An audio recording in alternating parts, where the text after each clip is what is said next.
Shetye today. He's a well-known local nephrologist, a kidney specialist, and we're going to be talking today about chronic kidney disease. And if you don't know me, I'm Dr. Ranjan Mahajan. I'm a board-certified internist here in Largo, Florida.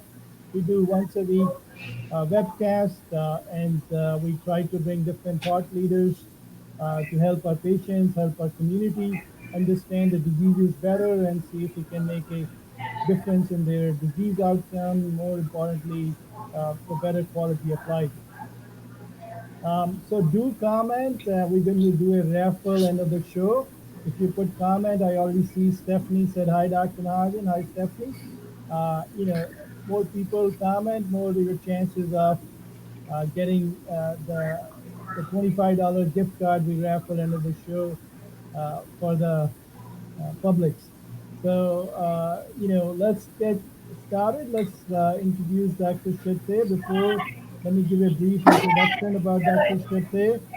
Let me share his screen. Uh, uh, here.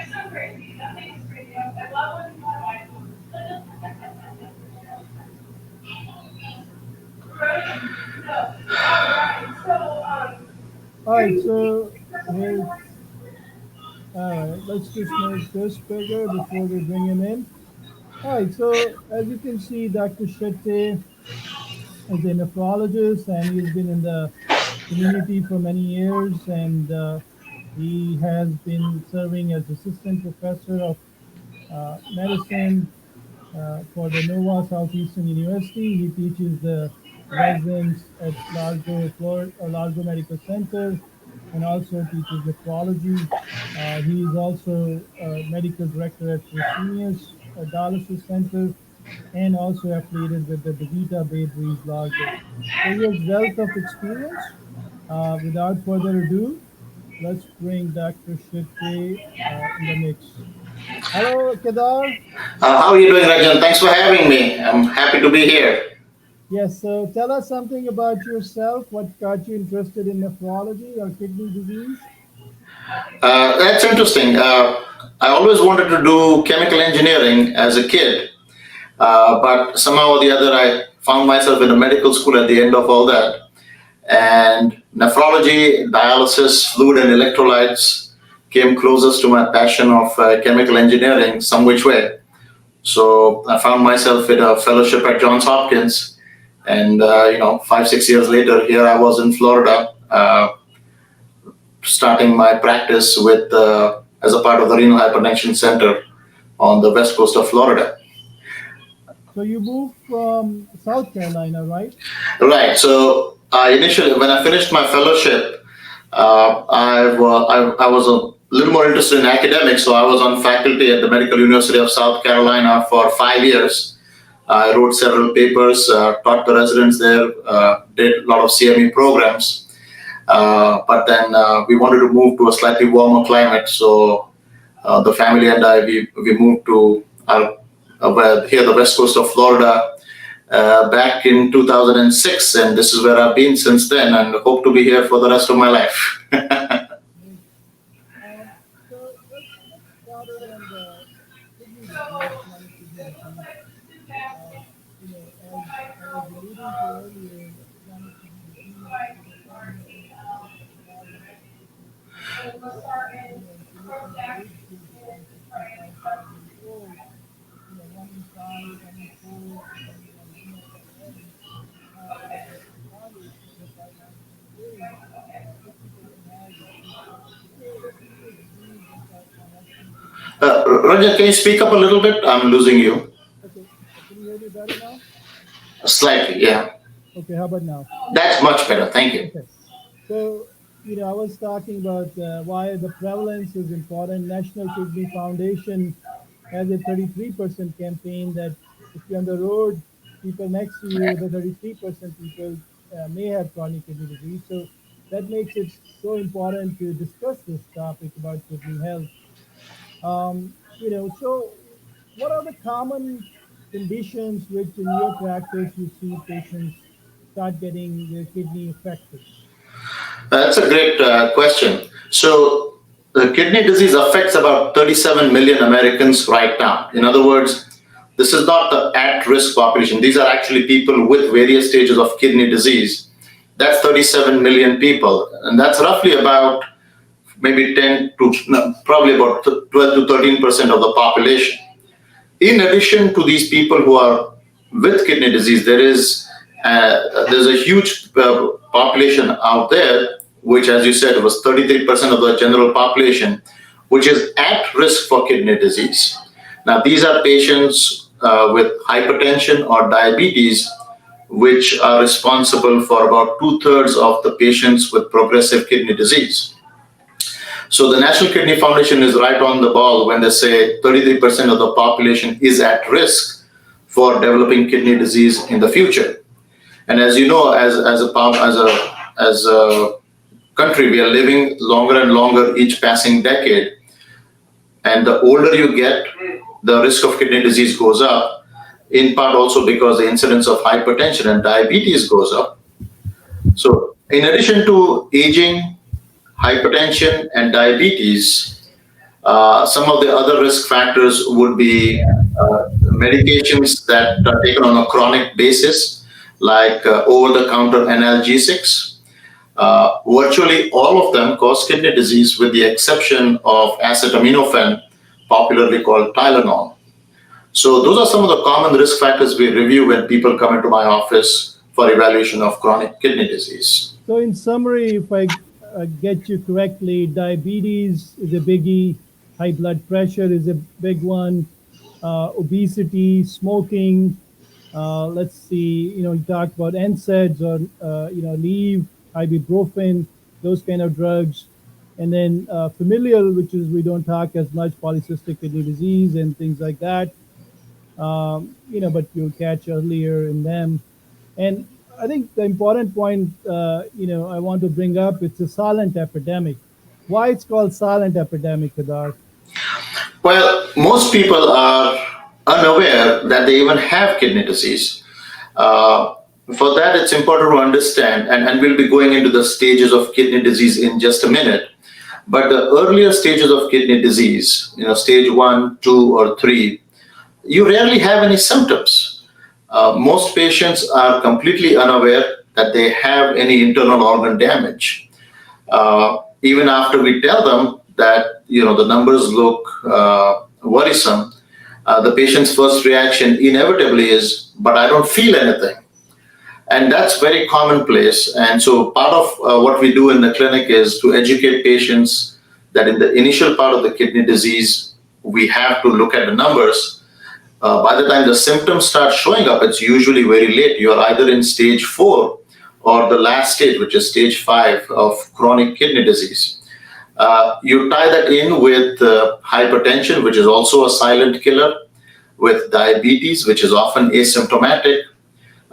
And you can see how kidney disease itself also progresses very quietly for many years before it comes to light. So catching it early is vital in diagnosing and treating kidney disease. So, you brought up a lot of great points. Let me summarize because you know it, as your back of your hand and, you say it quickly. So I'll just keep highlighting the key points you're hitting. So the people need to understand that it's very common as you get older, and a lot of our, Pinellas County, the population geriatric, so you may not have any symptoms. So that's very important to understand. So it's very important at least once a year, even if you're healthy, get your annual physical done through your primary care or internist or ARNP, whoever you're seeing, and get your blood tested and get your urine tested if you have risk factors like your mom is hypertensive or your parents have chronic kidney disease in their early onset. So you want to make sure you catch early. So while we're talking about catching it early, let me bring the slides you brought for the in terms of what does it mean for the staging, and we'll go over that quickly. It's more technical, but a lot of people know about it because over the years the National Kidney Foundation done a good job with educating people. Here we go. So the stage one, so this is based on your EGFR or your glomerular filtration rate, and you don't need to do anything. The good thing is with 10, 15 years ago, there was a lot of aggressive campaign about including this number in the labs, the standard CMP. So, with that, and also there was a very important piece of differentiating between Afro-American and non-Afro-American because, the EGFR is different in different races, and we'll talk about that with Dr. Shetye in a minute, how the different races affect or the culture affect the kidney disease as well. So stage one, you don't need to worry, but you got to start taking care of yourself in terms of weight, in terms of blood pressure, in terms of sugar. Your EGFR is more than 90. Stage two, still okay, but it's something you got to be more aggressive and follow up. 89 to 60. Now, stage 3A, that's something you got to start, being extra careful about your diet, and we'll address that with Dr. Shetye, the diet, and what are the other things we can do to slow down the decline. And now the EGFR is 59 to 45. And then the next stage is the stage 3B, which is again the kidney function declining. So we're getting away from looking at the creatinine, we're looking at EGFR, and we'll talk to Dr. Shetye why it's more accurate, but let's just hold off on that question. And then stage 4, now we're in trouble. Now the kidneys are getting tired, and you got to start looking at help of a good nephrologist like Dr. Shetye to make sure there's nothing we can do to keep you there, because once you get to stage 5 or end-stage renal disease, the choices, and we'll discuss the treatment option, what's new in that field, but now your options are getting less. um, did I miss anything, Kedar, on the staging? Now, that was great. Uh, the reason we changed from creatinine to the GFR was because it was often hard for patients to understand what creatinine meant. So I'm just going to explain the creatinine concept in one or two sentences. Creatinine is a natural molecule that all of us produce. Our muscles produce it, and the kidneys excrete it. So what we do in the lab is measure how much creatinine is in your blood. The inference being, if you have a high creatinine, it means your kidneys are not excreting the creatinine well and you have a kidney problem. But often patients have a hard time understanding what a creatinine number actually translates into. So what the Kidney Foundation did about 15 years back is it came up with a new way of explaining kidney function. You take that same creatinine, you take their age, gender, race of the patient, and it comes out with a very accurate estimation of how much kidney function you have left on a scale of 0 to 100. Now, all of a sudden, patients they find it much easier to understand what a kidney function of 80% means versus 40% versus 15%. And we have it staged accordingly, as Dr. Mahajan just showed on that slide. Stage 1 and 2 are very early stages. You perhaps don't need to visit a nephrologist, but your primary doctor can guide you in those first 2 stages with tight control of blood pressure, diabetes control, weight management, smoking cessation, some dietary changes that I'll go to in a minute. Stage 3 is when patients should start being referred. Not all of them. If you have a stable patient with stage 3A, such as a kidney function between 45 to 60%, I think a good internist like Dr. Mahajan should be able to manage them very successfully in their office. There are some exceptions, but a good internist, again, would know when to refer them even in stage 3A. Stage 3B is when things start really getting serious.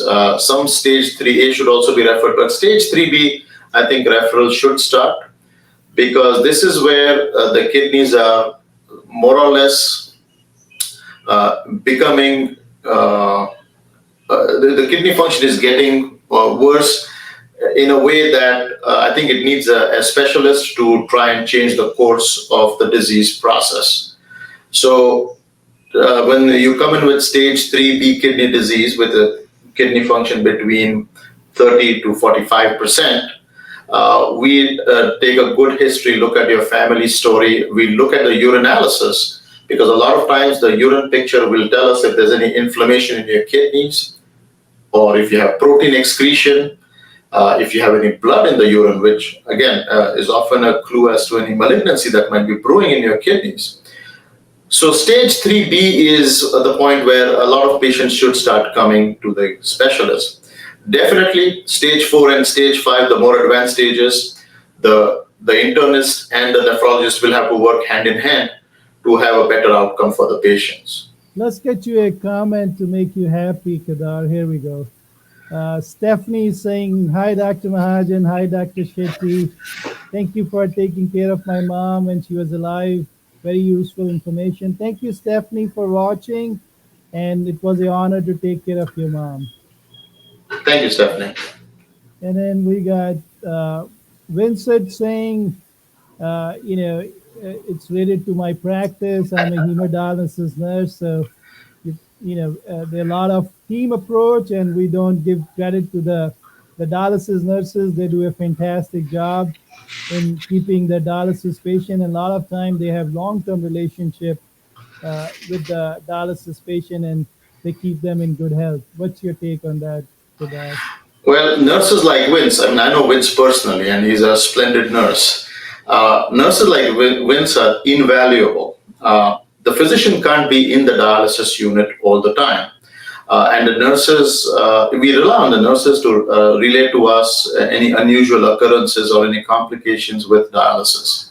The dialysis nurses are probably an underappreciated segment of the whole dialysis industry. Without them, it's just not possible.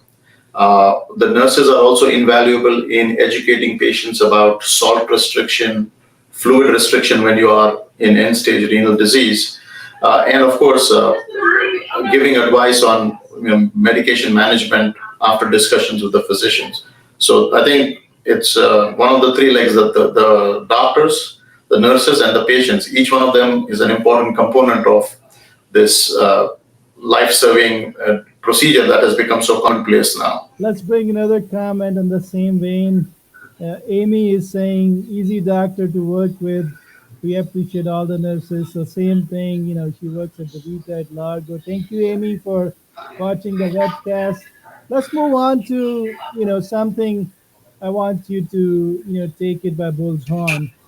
So let's say you have a patient now, Kedar, you walk to my office, asymptomatic, I do a blood test, and their EGFR is 30, they're in their 70s, doing well otherwise, borderline high blood pressure under control. And they are asking me, hey doc, what else we can do so I don't end up on dialysis? So let's talk from there now. They know that they have it. We established that they're almost stage 3B or close to stage 4 almost. What are the things we have? Diet, exercise, quitting smoking.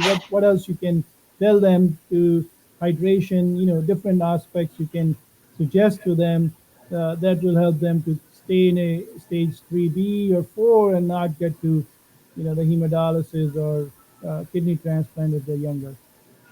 That's an excellent question. That stage 3B or stage 4, in other words, a kidney function between, let's say, 45 to 15%. That's when we can intervene before things take a turn for permanent dialysis. And it's very crucial that patients not only come for their nephrology appointments, but also abide by the advice given. The things that actually change outcomes for the better, in other words, delay dialysis, are mainly diet and fluid and salt related. Of course, the physicians will be prescribing medications such as an ACE inhibitor, like lisinopril or losartan, to slow down the damage to the kidneys. The physician will be prescribing blood pressure medications and diabetes management. But as a patient, I think some things that are absolutely invaluable are to cut down on your protein intake. Now, the moment I say that, a lot of patients get a little worried. What if I get malnourished? So the first thing to remember is most Americans get twice as much protein as they need in their diet to start with. So cutting back on your protein intake is not going to make you malnourished or weaker or make you lose muscle mass. But excess protein intake can definitely put stress on your kidneys. Great studies have shown that lowering the amount of protein in your diet actually delays the onset of stage 5 kidney disease or the need for dialysis. Along with lowering the protein in your diet, one also has to lower their salt intake. Salt is tied to blood pressure, but more importantly, salt intake can also cause swelling in the ankles when you have kidney disease, which then leads to an unfortunate cascade of needing water pills to get rid of that fluid, which taxes the kidneys even more. So dietary restriction of protein, dietary restriction of salt is paramount. I can't emphasize it enough.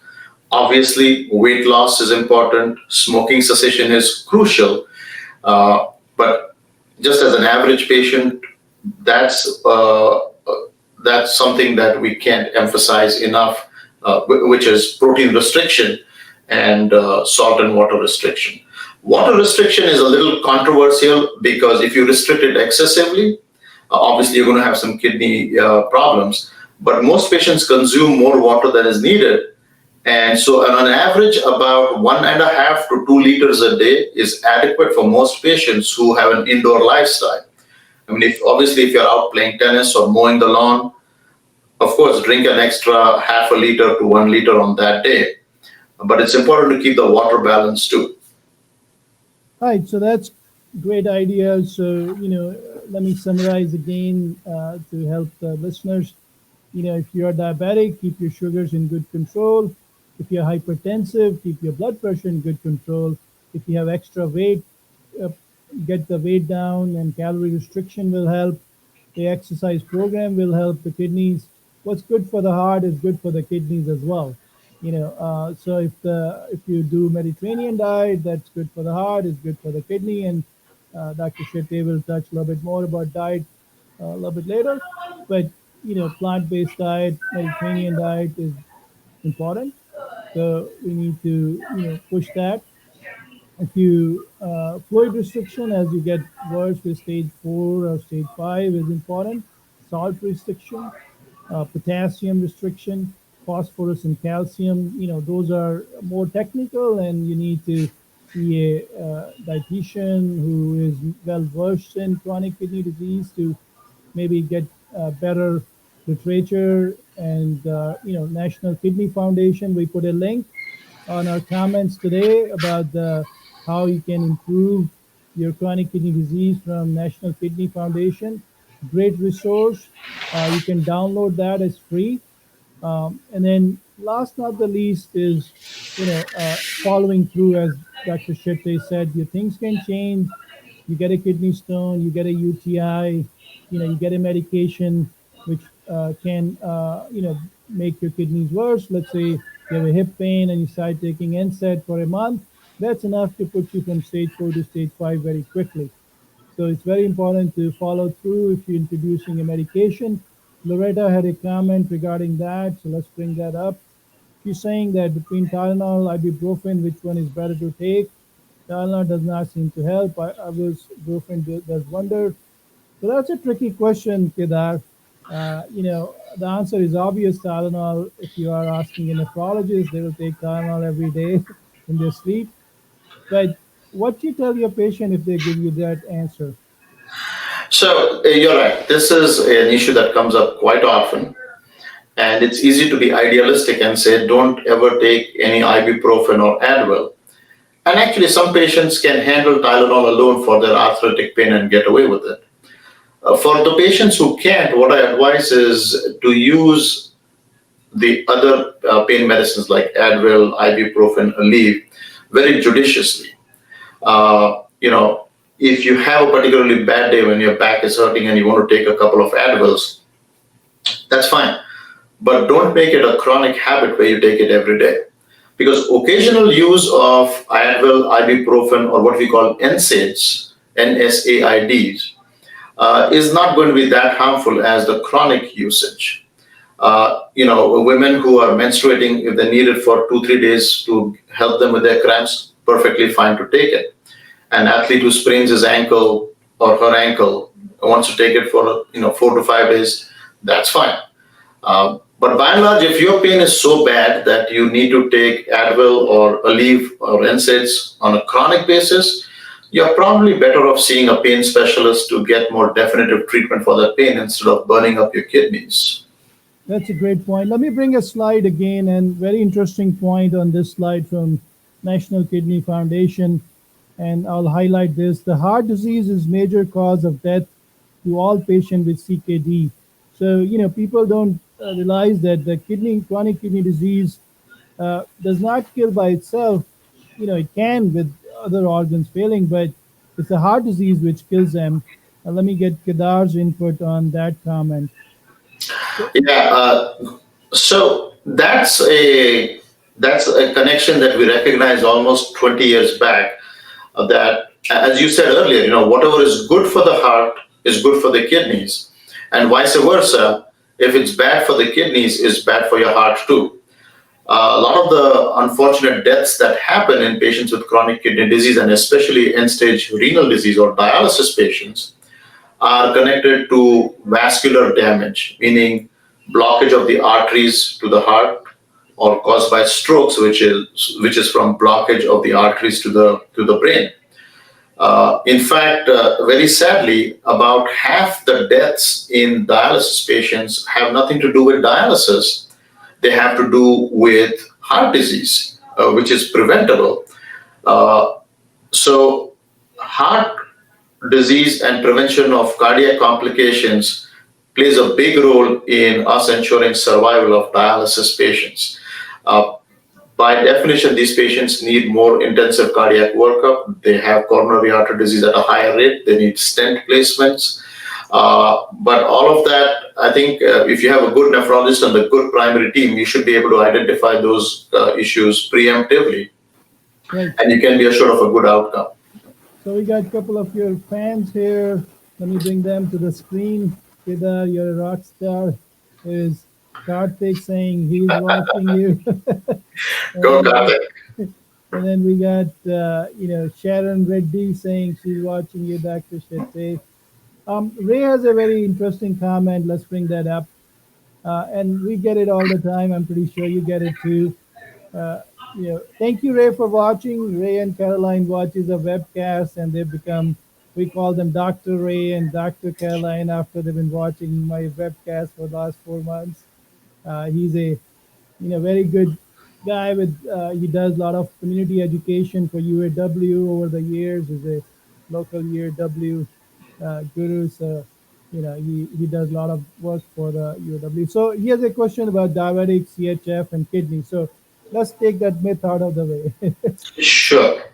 So the question, I'm going to rephrase that, is do diuretics in usage in congestive heart failure hurt the kidneys? So to put it real simplistically, and I'll expand on that in a minute, to put it simplistically, diuretics are what I call a necessary evil. So we use them to the extent that your heart failure requires you to use the diuretics, but no more than that. It's what I call the Goldilocks theory of medicine, which is you don't use too much diuretics, you don't use too little diuretics, but you use the amount of diuretics that are just enough for your heart to pump well. If you use more diuretics than is needed, your kidneys will suffer. And if you use less diuretics than are needed, your heart will suffer. So in and of themselves, the diuretics are not hurting the kidneys, but they are actually helping to some extent by helping the heart pump better. But these diuretics have to be regulated very closely by the cardiologist, by the internist, and by the nephrologist. Of course, the best solution would be to watch your fluid and salt intake, because I have had many cases where just by educating patients about fluid and salt restriction, we have been able to get them off diuretics with an impressive improvement in the glomerular filtration rate or the kidney function. So again, simple things matter a lot in cardiac patients. We got a couple of your other fans here. Kedar, you lit up our board today. We got, let's see, Rosie saying she's watching. Let's see who else is your fan here. We got My, D. Williams saying she's watching, and we got Sharon Reddy. She's saying she's my doctor. So uh, thank you for guys watching, and let's move on to and more you're gonna put comments, more you're gonna be lined up for the I'm sorry, $25 gift card for Publix raffle next time. Which we'll do on the next webcast. And we have a phenomenal guest. We have a chief medical officer of Empath Hospice. She's going to talk about how the hospice and palliative care is relevant to senior population. So do tune in for the next. So let's talk, pick Dr. Shetye's brain while we got him here.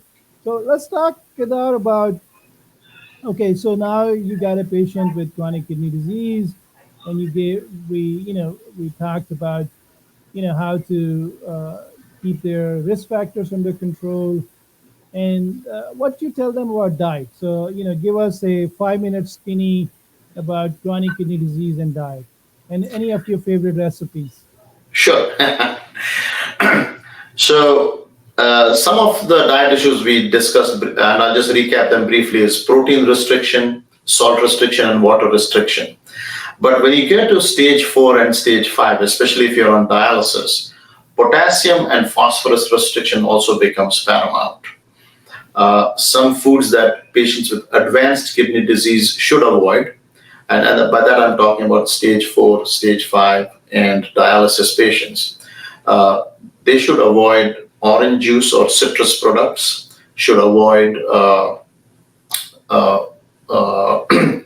potatoes. You can boil and peel potatoes, but not just boil them and eat them. It's important to have the potato leach out of the potato. It's important to have the potassium leach out of the potato before you use it. Clearly, we should avoid tomatoes, which are again rich in potassium. So this is around the time where we start referring patients to a dietitian for more specific food recommendations. Okay, bananas are another rich source of potassium that patients should avoid. And when I say avoid, I am not asking you to not take them at all. But if you're in the habit of eating 2 bananas a week, I suggest you go to 2 bananas a month. Okay, it'll help keep the potassium down and thus slow down the cut back on the likelihood of needing dialysis. Phosphorus is another dietary component that we regulate very strongly, because high phosphorus in patients' bloodstream has been connected very intimately with heart disease. Phosphorus, unfortunately, is present in a lot of foods that we consume because it's there in our DNA. It's the backbone of the DNA is phosphoric acid. So it's hard to get away from phosphorus. But a diet that is more plant-based has definitely less phosphorus and therefore healthier than a diet that's animal-based. So having said that, it's recipes. Let me just ask you a quick question here. There is plant-based protein. There's animal-based protein. And what I learned, in my dietary and nutrition classes is that you should have mix of both. And but the recent data is pointing more towards consuming more plant-based protein. What, how does it, impact in the chronic kidney disease realm? Oh, it has a big impact. That's a good point you bring up. Plant-based protein is the way to go if you want to slow down the progression of kidney disease. And it doesn't mean you have to go completely vegetarian. Most patients do have a problem making such a drastic shift. And what I advise patients is you don't have to go fully vegetarian if you don't want to, but cut back on the amount of protein you consume. If you're going to have chicken, it should be about 3 ounces, which would be about the size of a deck of cards.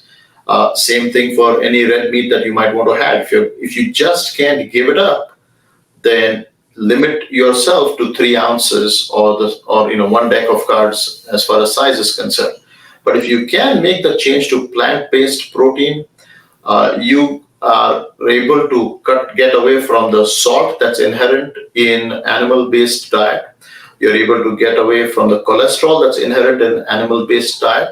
And more importantly, the plant-based protein is easier for the kidneys to handle than animal-based protein. So to me, it's a complete win-win situation if you can switch over to a plant-based diet as much as possible. That's a great point, Kedar. Thank you for clarifying. We briefly touched on that. Let me pick your brain on that. Why is that the Afro American has four time more, hemodialysis or worsening of the kidney function? Same thing with the Pacific Islanders. Same thing, not as much, but Asian Americans also has higher risk of chronic kidney disease. Old age, we talked about that. Why these subset? Is it genetic? What's the take on these specific population? So clearly, that story is being written even as we speak. But from the available data, part of the reason for the higher incidence of kidney disease, especially in African Americans, is the higher incidence of untreated diabetes or poorly treated diabetes, likewise poorly treated hypertension in the African American patient population. Another big factor is, of course, the socioeconomic conditions may not allow them to get the kind of health care that they deserve. These play a big role. There are some diseases that are more common among African Americans, such as focal segmental glomerulosclerosis. But these diseases per se account for a small number of the people that end up on dialysis. The vast majority of patients, African American patients who end on dialysis, it's because their blood pressure and diabetes was not adequately controlled several years before they enter the doctor's office or the nephrologist's office. So that's a very important point. So it's nothing special about that group other than, as you pointed out, lack of access of care, maybe food deserts, where they live, they don't have access to good foods. The publics don't want to, that's not big publics, but any grocery store does not want to go in a, area which does not have enough income. So they have less access to, healthy diet, and they're more, prone to getting processed food, and they have less insurance access, or even if they have insurance, they are underinsured. Is there any cultural issues, like in certain population, they don't want to see doctors as much, or what's your take on that? Is it inherently access issue? A lot of it is access. To some extent, starting dialysis is tied in again with the educational level and the patient's insight into their disease process. So what we often see, and this is anecdotal, is that some African American patients may not start dialysis at the recommended time because perhaps they're not educated well enough, or they don't feel confident enough that dialysis is going to solve a lot of their problems. So it's more So, an education thing, like. yes, sir. So, okay, so, let's briefly talk about the symptoms. We didn't talk about the symptom. Though we know it, there are symptoms, but it's primarily silent. But, it's good to know that if you're getting any progression, if you're CKD3A and now you're getting these symptoms, it's time to get yourself checked. So what are the symptoms? Let's go that through quickly. Sure. You feel more tired, have less energy, have trouble concentrating, poor appetite, trouble sleeping, muscle crampings at night, swollen feet and ankles, puffiness around eyes, especially in the morning, dry, itchy skin, need to urinate more, especially at night. There's one, thing we didn't talk was obstructive uropathy in seniors. If you have CKD3 in men, and then they have, big prostate. In my practice, if I see them in the hospital, and you probably see in your, rounds as well, you put a catheter in there, and suddenly in a day or two, the magic happens. So I think that's important point with our geriatric population to bring up is the prostate plays a role in, making it worse. So peeing regularly, and if you're getting urinary retention symptoms, taking something like Flomax, or getting the roto-rooter job earlier than later can help preserve your kidney function. What's your take on that?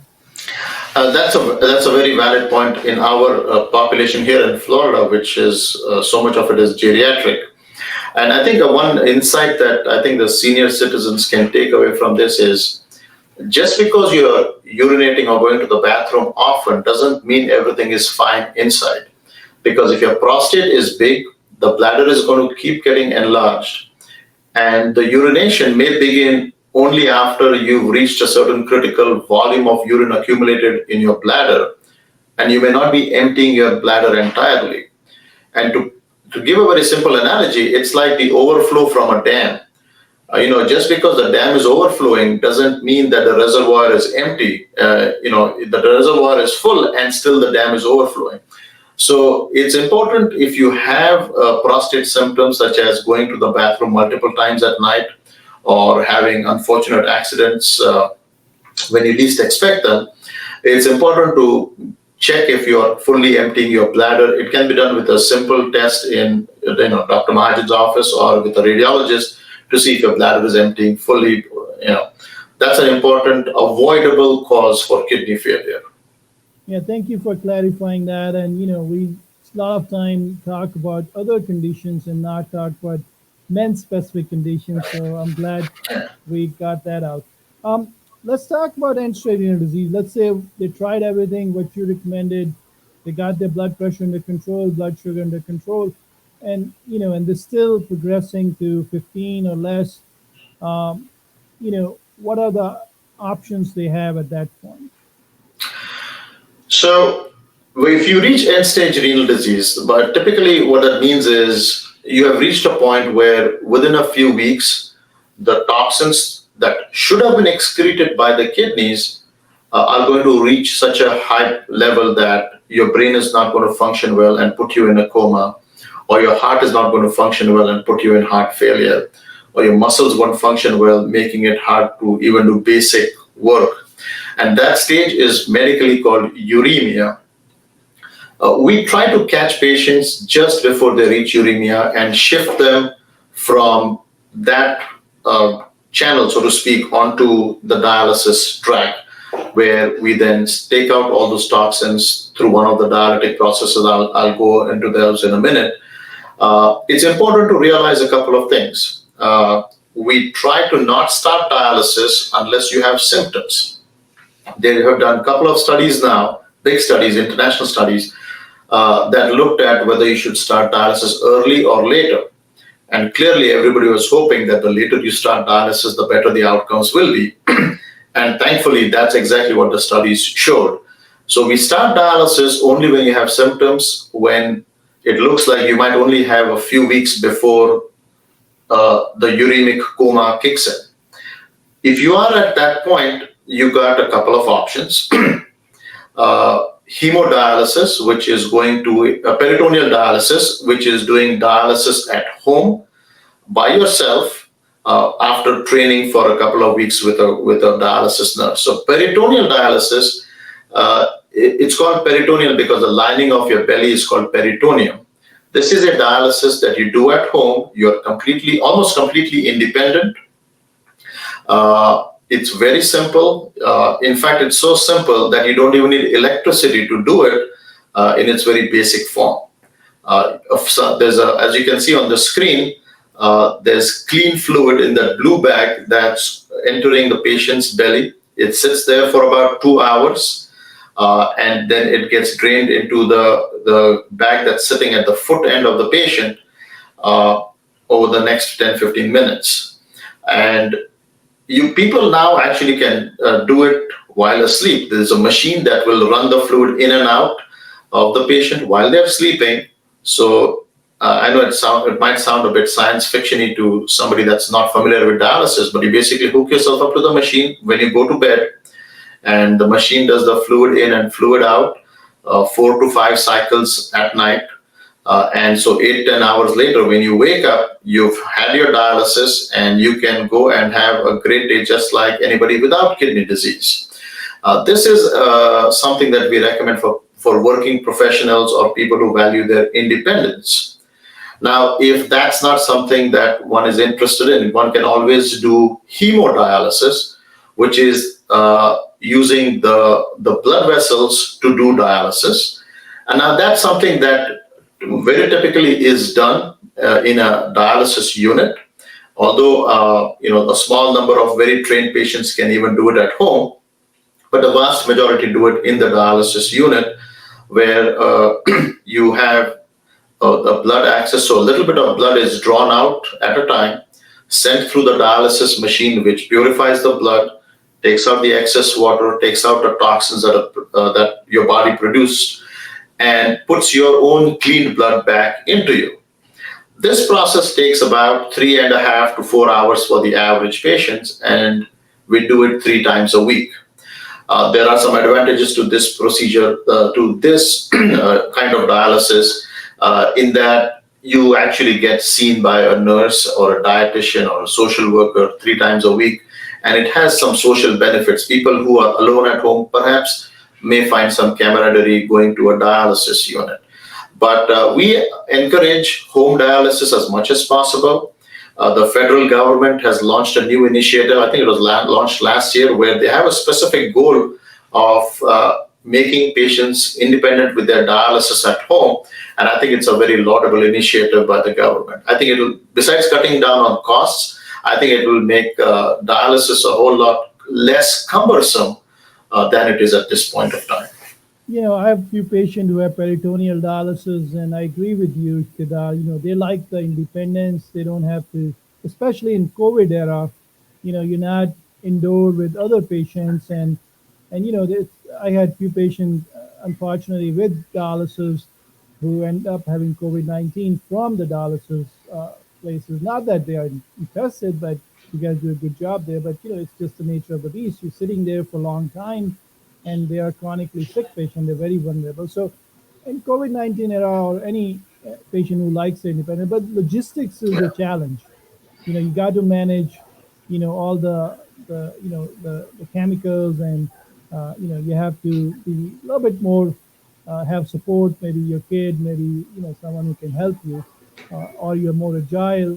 So as you said, working the peritoneal dialysis is fantastic, and home hemodialysis is even gain value there because of same reasons. You're not in contact with other people in COVID era, and also I think infection rate, because you are in your own microbiome, you're not with other patients, so the nurses and the contact will be less. So that's what I see in my hospital practice. One of the main, one of the reasons for the end-stage disease patient to get admitted is sepsis. That means the blood getting infected because there is direct access. So that's easy.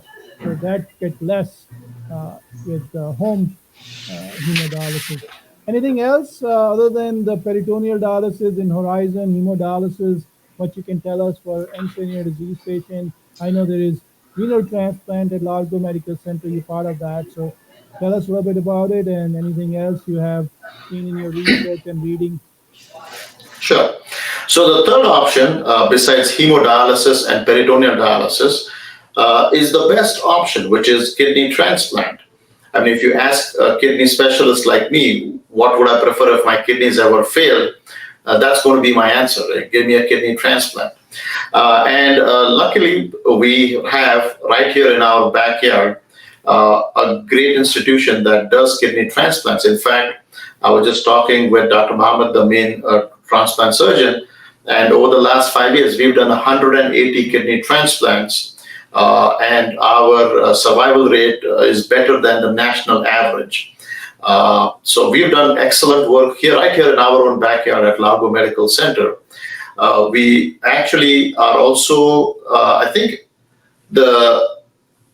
there's a move to giving kidneys to your own family members. It's called living related donor or living unrelated donor, where you donate, a person donates a kidney to somebody that needs it, instead of that unfortunate patient having to wait for somebody to pass away before those organs are donated.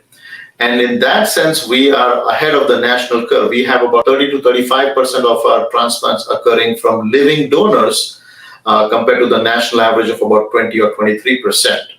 So kidney transplant right here in our backyard, I think it's one of the best things that could happen to Pinellas County.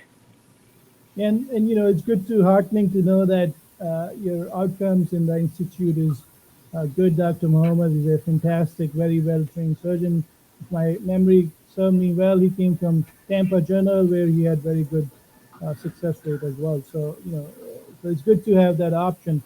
Any cadaveric organ or any other fancy stuff in the petri dish organ generation, pig organs, anything fancy you can tell us?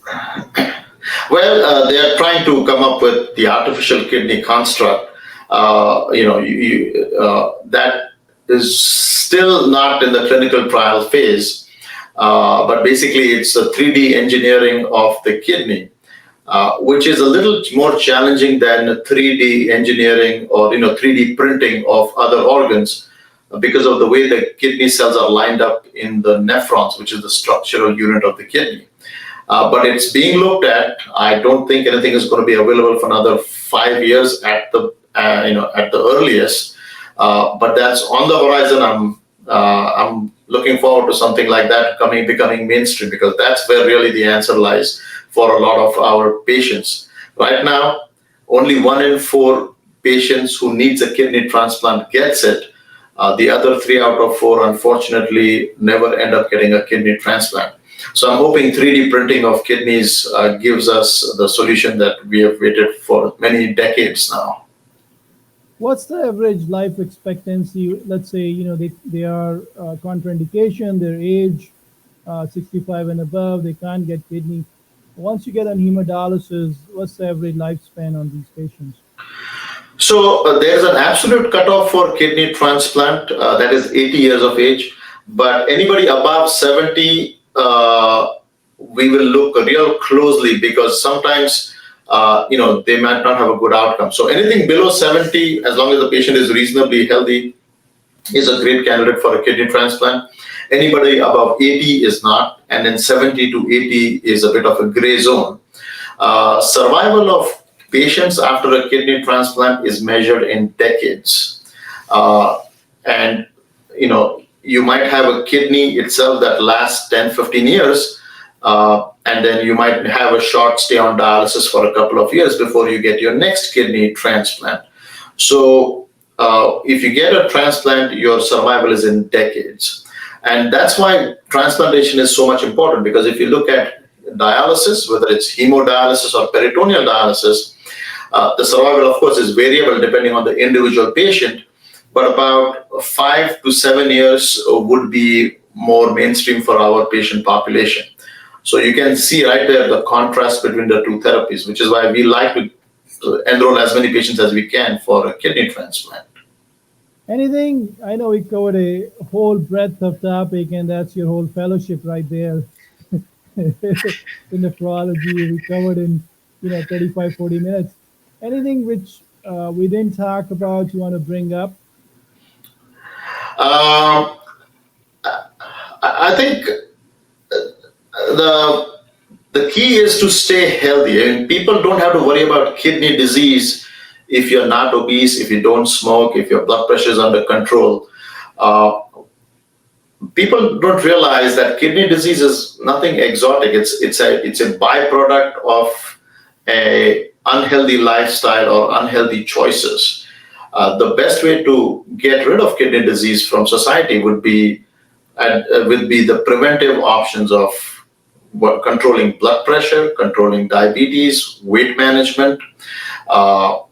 There are some kidney diseases that are not lifestyle diseases, such as glomerulonephritis, IgA nephropathy, genetic diseases like polycystic kidney diseases.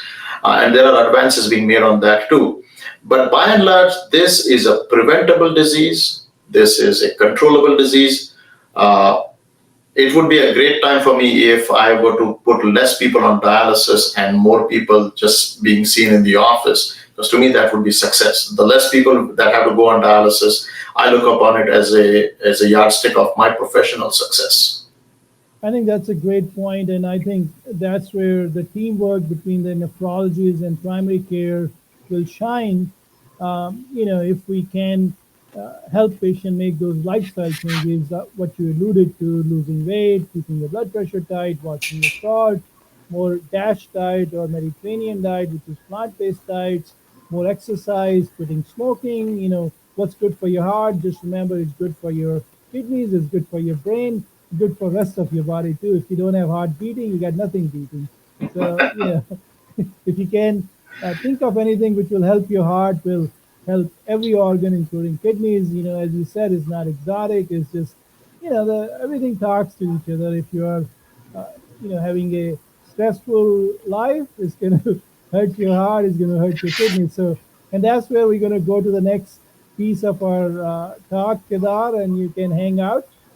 We're going to do three-part breathing. Every talk, we end up with teaching our patients a tool to improve their, the COVID and lifestyle changes in the COVID and isolation, mental health has become an important topic. So I try to teach them some breathing techniques. So if you want to hang out, we're going to teach Sure. them three-part breathing today. So let's get going, guys. If you have any questions for Dr. Shetye, put in the comments and we'll do that. And with that, Kedar, thank you so much for joining. You can hang out and watch me do the three-part breathing. If you Thank like. you. Thanks for having me. Thank you, Kedar. Let's see if you have a question. Let's see. Loretta is saying it's not easy. Yes, lifestyle changes are not easy, Loretta. But the rewards. If you don't have health, you got nothing as you get older. You may have as much money, but if you can't walk, you can't, live without dialysis. It's difficult. You will end up in the hospital or dialysis center very frequently. So if we can, as Kedar said, make changes early on before you get to say 3B plus, and even if you're there 3B4 and you make dramatic changes in your lifestyle, and sleeping good too. Sleeping is another important point we don't bring up, but sleep apnea and sleep is important to address as well. And that helps your heart, it helps your kidneys too. So yes, hydration, sleep, eating well, all those things, as Kedar alluded to, is difficult, but you got to take one step at a time. Just change one thing. If you can just add more plant-based diet for next 6 months, just focus on that. Rest will follow. Or get a Fitbit or an Apple Watch, add 5,000 steps, 2,000 steps, 3,000 steps based on your level. Just do one change. And in my experience, Kedar, if you make one good change, the other changes are part of it. So so yes, it's difficult, but let's do one thing at a time, right? I agree, absolutely. Yeah, Small and steady steps get you there. When I talk about weight loss with my patients, I tell them to keep it simple. Maybe 1 pound a month, 2 pounds a month. Don't try to achieve some world record because this is a marathon. And your life is a marathon. It's not a little sprint. You exactly, know, exactly. Great piece of advice. Let's do the breathing, and let me get you out of the screen. Thank you so much, Kedar. All right, so guys, the three-part breathing we done before. It's not hard. What it does is it helps you get your diaphragmatic muscles and your uh, abdominal muscles in play. Typically, in our busy life, we end up just using the shallow muscles, the smaller muscles, the intercostal muscles. But if you can incorporate, all three parts, which is the abdominal muscles, the diaphragmatic muscles, and the intercostal muscles, then you can expand your lungs better, and you can have better sleep too if you use that before sleep, or if you're getting stressed out, you can lay down and do it for 5 to 10 minutes. That will improve your relaxation. So let's do it. So first step is just to understand when you inhale, you make your belly bigger. So let's do that. Let's do a deep inhalation. Breathe in with me, and then breathe out. So the belly should go forward in the inhalation, and the belly should go back in the exhalation. The next step is recruiting your diaphragm. So breathe in with me with your belly, and the belly should balloon up. Now add a little bit breath around your diaphragm. So now you got the second part of the three-part breathing done, and then breathe out, stay tall through your chest first, and then your belly. And the exhalation should be always longer than your inhalation, and always exhale through your nose. Now let's add the third part of the three-part breathing, which is raising your heart up and the intercostal muscle just below your clavicle. So let's breathe in through your belly again. The best way to do it, if you lay down and bend your knees, and you can watch your belly go up and down, watch your chest expand and relax. So if you can do it with no shirt on and just watch your different parts, that'll give you a better sense of the three-part breathing. If not, if you're sitting up, that's okay as well. All right, let's do the three parts all together. Breathe in, make your belly get bigger. Add a little bit breath around your diaphragm. And then another piece of breath on top of your chest. Now stay tall and breathe out through your first part, then all the way to your belly. Let's do all three without stopping this time. And then hold 1, 2, 3, and then breathe out from your chest down. Stay tall. Let's do two more times and close your eyes this time.